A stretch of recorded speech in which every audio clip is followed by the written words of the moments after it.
video is all about upthrust.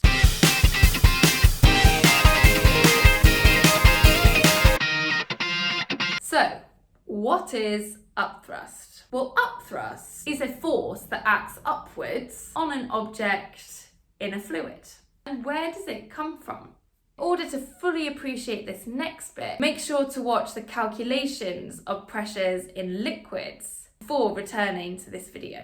So, as we know, the pressure in a liquid is different at different depths. And the deeper you go into that liquid, the higher the pressure is. So let's imagine a box in my liquid. Since the bottom of the box is actually deeper in the liquid than the top of the box, the pressure at the bottom of the box is larger than the pressure at the top of the box. And this difference in those pressures is what causes this upwards force on your objects. So that's where upthrust comes from, but why is it important? Well, ultimately, your upthrust is going to help to determine whether your object will sink or whether your object will float. Let's look at an object floating first. Here's my object, and it has my upthrust acting upwards and the weight acting downwards.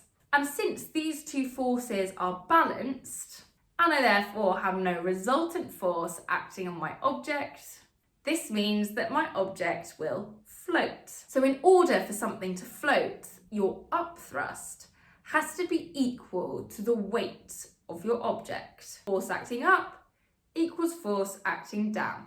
And what happens if my weight is larger than my upthrust? Well, in this picture, my weight, which is my arrow downwards, is larger than my arrow upwards for my upthrust. So there is a resultant force on this object, and the resultant force is downwards, so my object will sink. So how can I tell if my object is going to have enough upthrust on it to float?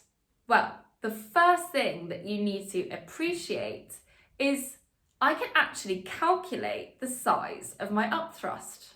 And the size of my upthrust on an object is equal to the weight of fluid displaced. Have a look at these three objects here.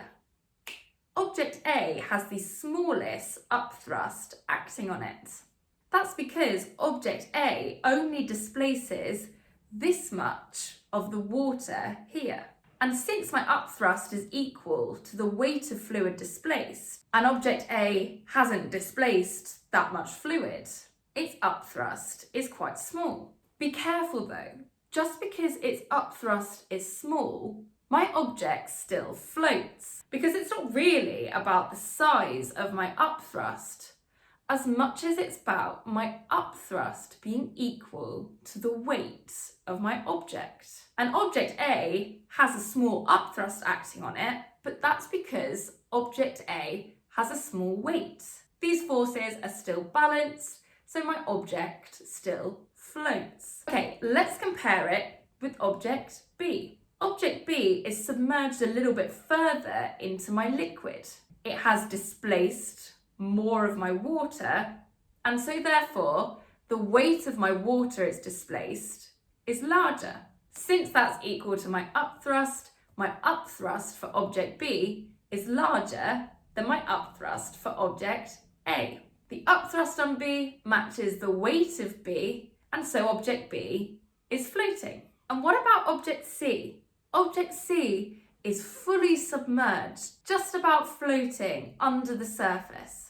And this is the maximum amount of fluid that object C could displace, because the whole of object C is submerged under the water. So that is the largest weight of fluid that could possibly be displaced by object C. And since that's equal to my upthrust on object C is larger than that on B or A, and it matches my object's weight. So object C is still floating. Okay. So when do things sink? Now I want you to consider object D. Object D is fully submerged into the water, so it is experiencing its maximum amount of upthrust. And again, that upthrust is equal to the weight of fluid displaced. And if I object D with object C, since these two things both have the same volume, they both displaced the same water, they both have the same upthrust. But object D is made of a denser material than object C. So object D has a larger weight itself than object C. Now, since object D's weight is larger than the upthrust, object D will sink. So let's check out where we are with upthrust so far. If your upthrust is equal to your weight of your object, it floats. If your upthrust is smaller than the weight of your object, it sinks. And your upthrust can be calculated by looking at the weight of fluid displaced. So it turns out there's a quick way to see if your fluid will be able to provide enough upthrust to support the weight of your object and have your object float. And it's this: if the density of your liquid is larger than the density of your object, then your object will float.